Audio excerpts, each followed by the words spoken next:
لا ما تحسش ان انت عملت مود سبورت او مود ايكونومي او مود العربيه، يعتبر 3-1.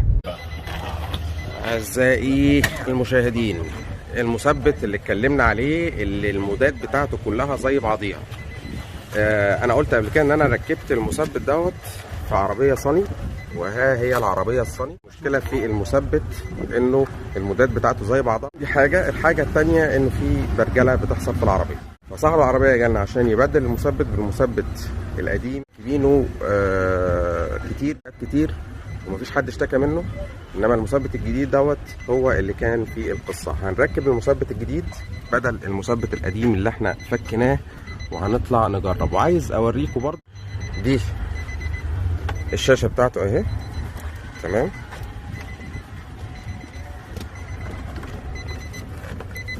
والفرق بين الجهازين هنشوفه دلوقتي. الجهاز اللي دايما بنركبه اهو، اللي هو اللي طالع بفيشتين بالشكل ده، تمام، عشان بس يبقى واضح الفرق ما بين المثبت القديم اللي احنا بنستخدمه على طول والمثبت الجديد اللي هو بشاشه دائريه اللي فيه مشكله.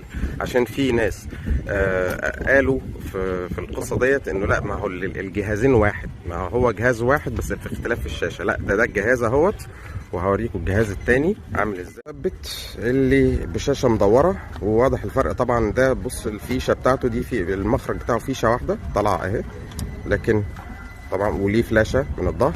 التاني ملوش فلاشات ولا ليه اي حاجه، التاني ليه فيشتين بس، والفيشتين بيبقوا من الجنب من هنا. ده مثبت طالع بفيشه واحده بشاشه مدوره.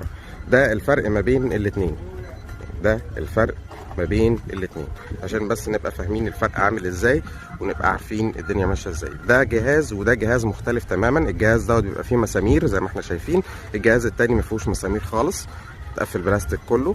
ده في جزء معدن كده وطالع بفيشه واحده بس. ده اللي بشاشه مدوره اللي اتكلمنا عليه. ده اللي فيه عيب انه المودات مش فعاله، او المودات كلها زي بعضيها، مفيش مودات اساسا، تمام. فاللي هيركبه هيفتكر ان لا، ده قصه المودات ديت ده وهم يعني.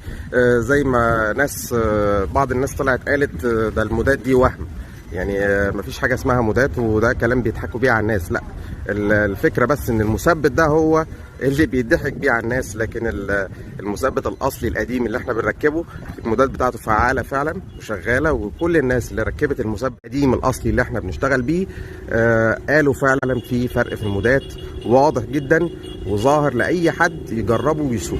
حتى انت لما بتركب المثبت جرب ان انت تشغل المود الايكونومي، هتلاقي فرق كبير. السبورت هتلاقي فرق كبير. طب هات المود بتاع العربيه، لا، هتلاقي في اختلاف واضح جدا لاي حد يركب المثبت. لكن المثبت دوت هو اللي بيخدع الناس.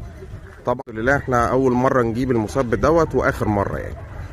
طبعا انا لما اكتشفت العيب على طول وضحت ان في عيب. صاحب العربيه شاف الفيديو اتصل، جه وعايز يغير المثبت للمثبت الثاني. هو نفسه ما كانش هيعرف ان في اختلاف ما بين المثبت ده والمثبت الثاني يعني. هو ما كانش هيبقى عارف ان المثبت الثاني، لان هو اول مره يركب مثبت، فما كانش هيبقى عارف ان الجهاز الثاني ابو شاشه مدوره اللي ركب عنده فيه مشكله عموما، تمام. هو بس هيبقى خلاص هيقول هو كده، لكن لا، ده لو انا ما قلتلوش يعني ان المثبت ده مختلف عن التاني، فكان هيقول لك لا هو كده خلاص، ومش هياخد باله من القصه. بس لكن ما حدش ياخد باله غير اللي جرب الاثنين، يعرف الفرق ما بين ده وما بين ده في عربيته عامل ازاي. ان شاء الله هنطلع نجرب المثبت الاصلي بقى، اللي يستاهل ان احنا نقول عليه اصلي، تمام. وهنشوف الفرق والتجربه عامله ازاي. والحمد لله ان احنا ما بنضحكش على حد، ولا في حاجه بيبقى فيها مشكله وبنداري عليها، او نقول لك دي احسن وانت ما جربتش حاجه وما تعرفش الفرق ما بين دي ودي، ما تعرفش الاصلي ايه، وتروح تدفع مبلغ وقدره وتفتكر نفسك موفر، وفي الاخر تلاقي نفسك يا ريتك ما دفعت اللي انت دفعته. بس فهنجرب ونشوف ان شاء الله. شيل الورقه بتاعت كده، اقول لك الف مبروك. يلا يا باشا اطلع جرب. احنا كده خلاص ركبنا. يبان في الطلبه. ركبنا المثبت ده اللي هو القديم اللي احنا كنا شغالين بيه. جرب وشوف الدنيا. انت كده اطلع زي ما انت كده. شغال اصلا؟ كله شغال تمام كده ولا نرجع؟ اي اتجاه، اي اتجاه. سيبه بس يطلع على الاسفلت في الهادي كده عشان المكسر دوت.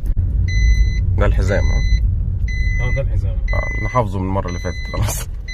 ليه؟ لما جينا نجرب سكتات ولا ايه؟ جرب بقى الطلعه وشوف الدنيا عامله ازاي. طبعا فرق كبير طبعا بصراحه. فرق عن المثبت التاني في المودات.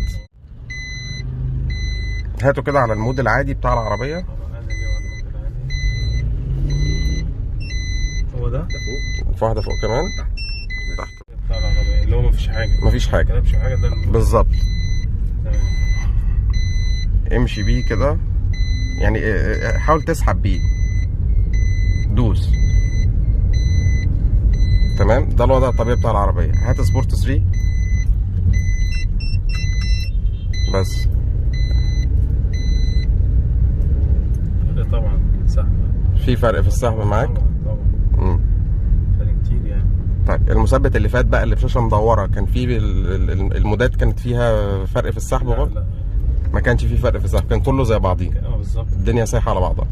لا ما تحسش ان انت عملت مود سبورت او مود ايكونومي او مود العربيه، يعتبر التلاته واحد. التلاته واحد؟ بالظبط. لو كنا بقى يعني لو انت دلوقتي ما كانش توضح لك ان في فرق ما بين المثبت ده والمثبت ده، كنت هتاخد بالك منه في حاجه ولا؟ لا بصراحه ما كنتش اول مره ما خدتش بالي الا لما حضرتك عملت الفيديو وقلت ان انت ركبت، وانا طبعا عرفت اللي انا بالظبط كده. بالظبط. فكلمتك على طول بصراحه، وانت يعني ما تاخرتش بصراحة. الفكره اللي بيركب المثبت اللي بشاشه مدوره تمام ما يعرفش ان في المثبت التاني يختلف عن المثبت. انت بصراحه انت اديتني اختيار لما جيت قلت لي عايز ده ولا ده. بالظبط. ممكن اول مره نركب، بس لما جربت التاني بقى اديك شايف اهو المثبت التاني اللي بشاشه مدوره دوت، لا الدنيا مش مظبوطه خالص، وهميه فعلا. لكن ده هتحس بالاختلاف، وهتحس كمان مع الوقت السبورت 1 هيريحك جدا، هيحسن السحب. الايكونومي في وسط الزحمه هيحسن معاك استهلاك البنزين، لكن السحب هيبقى ميت. يعني جهات الايكونومي كده هتلاقي العربيه ماتت فعلا. بص دوس بقى، العربيه تقلت معاك.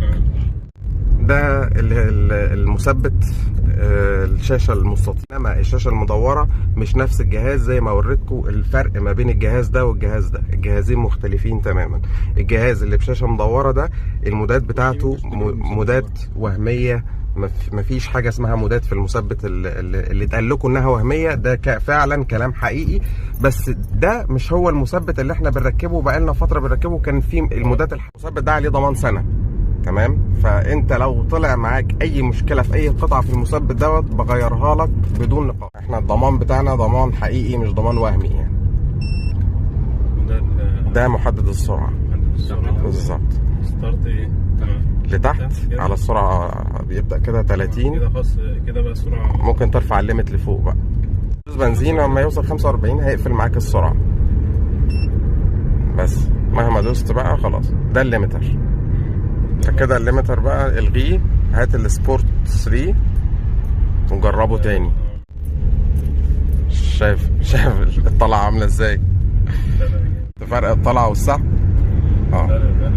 ما كانش موجود في المثبت التاني.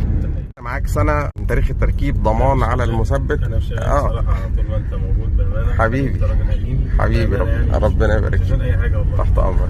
بس اللي بيبيع حاجه دلوقتي بيبقى عايز يعني ايه، طالما باعها خلاص بقى ملوش علاقه باللي باعه. بالظبط.